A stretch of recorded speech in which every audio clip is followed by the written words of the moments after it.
La Vera Anita Bifulco, maravilhosa! Grazie.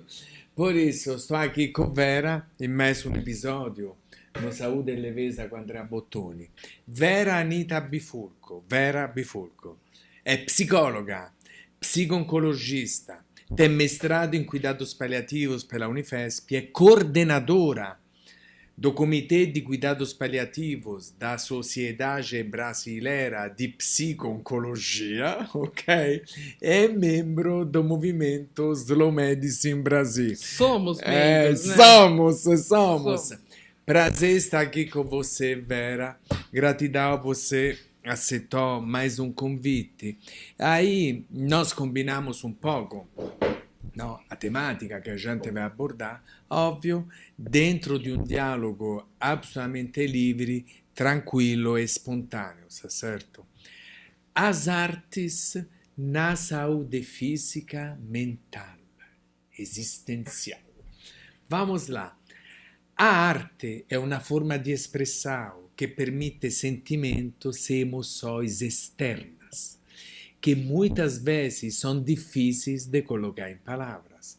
Você poderia falar um pouco sobre como as artes, seja elas visuais, a música, a dança, a escrita, pode ajudar no processo terapêutico de expressão emocional e autoconhecimento? Bom, em primeiro lugar, Bottoni, olha, nós somos amigos, somos membros Sim. da Slow Medicine Brasil e é uma alegria muito grande. Eu fico muito feliz sempre com os seus convites. Então é muito gostoso essa troca, essa conversa, essas reflexões que eu sempre venho fazendo acontecer, né, com você. Bom, por que o tema das artes? Eu sou adepta das artes como um instrumento terapêutico essencial para a vida. Eu gosto muito de uma frase do Ferreira Goulart que diz assim: a arte existe porque a vida não basta. Muitas e muitas vezes, por exemplo, eu gosto de literatura. Olha aí, ó, a arte existe porque a vida não basta, do Ferreira Goulart. Ferreira Goulart, escritor, poeta brasileiro. Você imagina, você é médico, né? Você imagina que no início da carreira médica, aquele aluno, ele ainda não tem uma experiência vívida, uma experiência tão real, por exemplo, com o sofrimento humano, né? Com a morte. Mas se ele ler A Morte de Ivan Illich, de Tolstói, ele vai se aproximar, pelo romance, pela ficção, daquilo que talvez o seu paciente, no futuro, vá lhe mostrar. Então, o que eu sinto é que eu falo muito de literatura porque eu faço laboratório de leitura na Unifesp, eu sou adepta aos grupos de leitura, mas não aquela leitura solitária. Eu acho que aquela leitura solitária, ela é legal, mas ela fica só com o seu ponto de vista. Se você lê o mesmo livro que eu, ou se mais pessoas leem o mesmo livro, nós vamos trocar olhares diferentes em cima de uma mesma experiência literária. Uhum. Então, por exemplo, voltando à Morte de Ivan Illich, né? Eu acho até que todos os estudantes da área da saúde, não só médicos, deviam ler este livro quase que obrigatoriamente, porque ele, através da narração dessa história, ele mostra como acontece o sofrimento humano e como nós podemos mitigar a dor do nosso semelhante. Se fala muito de humanizar a medicina, mas a medicina já é uma ciência humana. Então, parece que é um pouco de redundância isso, né? Mas em que momento cuidamos de seres humanos, por exemplo. Mas em que momento nós perdemos essa humanidade? Essa humanização, enfim. Né? Se somos seres humanos cuidando de outros seres humanos, aonde nós perdemos esse feeling, né? Isso é importantíssimo. Então é o que eu acho, por exemplo, a literatura, a poesia, o cinema, as artes de uma maneira geral, elas nos possibilitam que tenhamos uma aproximação da experiência humana antes mesmo de chegar a ela. Outra coisa, porque o assunto é vasto e eu gosto demais desse assunto. Quantas vezes você, num livro, você fala, mas é isso que eu estou vivendo? Você lê alguma coisa e fala, nossa, mas é isso, essa é a minha experiência. Você se identifica, porque o nosso vocabulário, apesar do vocabulário da língua portuguesa ser tão rico, muitas vezes nos falta palavras para expressar realmente o que nós estamos sentindo numa determinada experiência humana. Então, eu acredito demais na literatura, a literatura, principalmente a literatura compartilhada, né? Acredito demais na música, é impossível ter uma vida sem a música nos transporta, da poesia, do teatro, do cinema. Então, acho que não dá para se viver sem arte. Gratidão pela sua partilha e também por todas essas reflexões, inclusive com exemplos práticos, está certo? De como de fato a gente pode se beneficiar a partir de outros campos dentro, por exemplo, da nossa área específica de atuação. É isso, não? Dentro da área da saúde, que é a nossa área de atuação. Isso. Sim. E aí, dando um pouco seguimento neste nosso roteiro, nessas nossas perguntas, respostas, reflexões, a prática artística tem um impacto positivo na saúde mental, ajudando a reduzir sintomas de ansiedade, estresse e até depressão. Quais os principais benefícios que você observa nas pessoas que utilizam as artes como parte do seu cuidado com a saúde mental? Sim. Eu diria até da saúde existencial, sabe? Ok. Muito bem. Toda prática artística é válida, mas a pessoa precisa saber o que ela gosta, né? Aonde ela se sente bem. Então, ela se sente bem escutando uma música, ela se sente bem escutando, vendo um filme, lendo um livro, enfim, ela precisa se sentir livre na escolha que ela vai fazer. Agora, indiscutivelmente, até porque, se você pensar bem, tira o foco da doença. Tira o foco daquilo que está sendo o motivo do teu sofrimento nesse momento.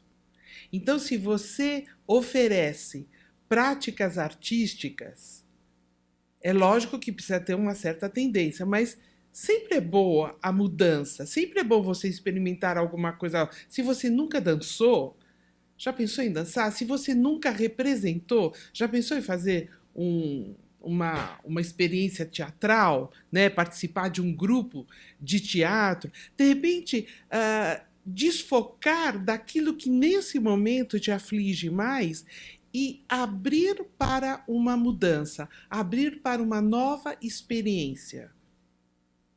Geralmente uma experiência artística, né?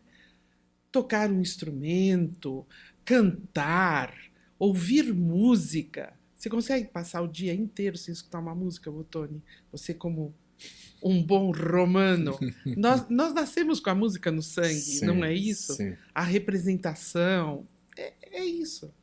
Então, eu acho assim fundamental. E oferecer esses tipos de recursos aos nossos pacientes, sempre que possível. Lógico, no momento certo. Não na hora que ele vem, por exemplo, com um apelo de dor. A dor é um sintoma que, necessariamente, na hierarquia, ele precisa ser mitigado. Mas depois, oferecer outros tipos de recursos artísticos que possibilitem a ele contornar este momento mais crítico da vida dele. Gratidão pela sua partilha e por isso come também é importante ampliar o nosso olhar, no? Sobre o cuidado, de como se pode cuidar, de quais ferramentas podemos utilizar, mas não apenas por um modismo ou porque ouvimos falar uma coisa que parece bacana, mas porque de fato pode agregar benefícios, é isso, Vera? Sim. Olha, eu vou contar a minha experiência. Eu faço laboratório de leitura na Unifesp e é muito interessante porque, lógico, existe uma metodologia, certo? Sim, Existe uma sim. metodologia. Não é simplesmente ler e trocar reflexões assim ao léu. Não. Existe toda uma metodologia, não só no laboratório de leitura, como nos grupos de leitura. Sim. Que estão cada vez mais acontecendo em um número significativo, né? O que nós vemos é que, apesar de não ser terapia, esses grupos eles se tornam altamente terapêuticos. Então, nesta troca de experiências, o que, por exemplo, uma determinada leitura fez eclodir num ou no outro participante, de repente você olha e você fala, você lembra de trechos da sua vida, você tem reflexões, insights, e há uma troca tão significativa que a gente diz que não é um grupo de terapia, mas é altamente terapêutico. E aí, muito obrigado. Atividades como a dança ou até mesmo a pintura envolvem movimento, concentração e relaxamento. Qual é o impacto que essas atividades podem ter na saúde física de uma pessoa, especialmente no contexto de relaxamento muscular, melhora do sono ou até da dor? Não, vamos falar dentro da dor, né? Vamos falar bem dentro da área da saúde, que é a nossa área de atuação. Perfeito. Você é uma pessoa que você é um instrutor de mindfulness, certo? Sim. Qual a lei do mindfulness? Viva o momento presente, intenso, do aqui e do agora. Né? Então, quando você está dentro da confecção de um quadro, ouvindo uma música, no momento de relaxamento, e que você consegue fazer com que aquela pessoa mergulhe fundo naquele momento, ela se desconecta, muitas vezes, da sensação dolorosa, do que está afligindo, e ela sente um momento de prazer que pode ser, inclusive, duradouro e pode até iniciar uma nova prática, né? Ser usado como um recurso terapêutico importantíssimo. Muito obrigado, muito obrigado. Está fazendo sentido para vocês? Vera, olha que coisas interessantes e olha que olhar amplo. Por isso, se aprofundando um pouco mais, a arte também pode nos conectar a algo maior, ao nosso propósito e ao sentido da vida. Como as artes ajudam as pessoas a lidar com questões existenciais, como enfrentamento de crises pessoais ou a busca de um propósito de vida. Olha, agora se fala muito de propósito de vida, né? Eu acho que, agora, fugindo um pouco das artes, Perfeito. tá? Mas nos atendo ao propósito, né? Eu acho que o propósito de vida, ele tem a ver com faixas etárias, com o momento de vida que você está vivendo, né?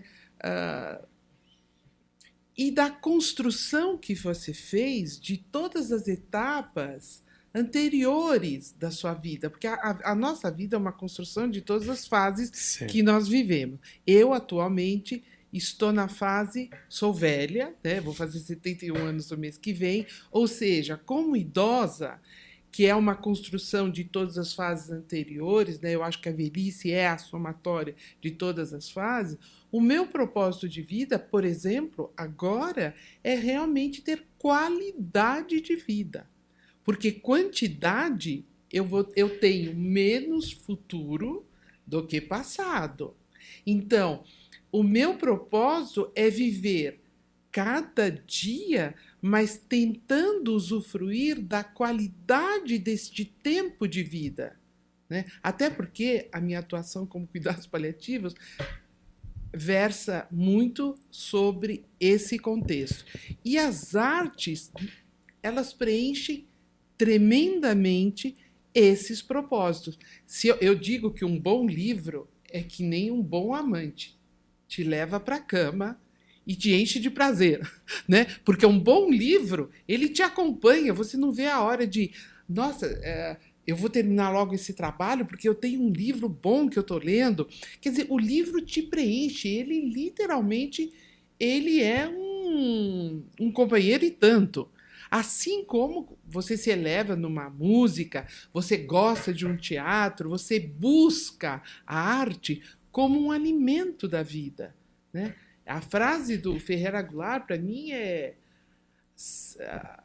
a arte existe porque a vida por si, ela não basta. Ainda mais uma vida agora, que é correria, que são números, né? Que atingir metas, atingir... Não dá. Somos seres humanos, precisa né? ir além, realmente, Vera. Precisa. E aí, para quem está nos acompanhando e quer incorporar as artes na sua rotina, quais são as suas recomendações, Vera Anita Bifurco? Como as pessoas podem começar a usar a arte de forma simples no dia a dia, promover mais bem-estar e qualidade de vida? Tá. O que você pode dizer? Bom, eu vou falar por mim, né?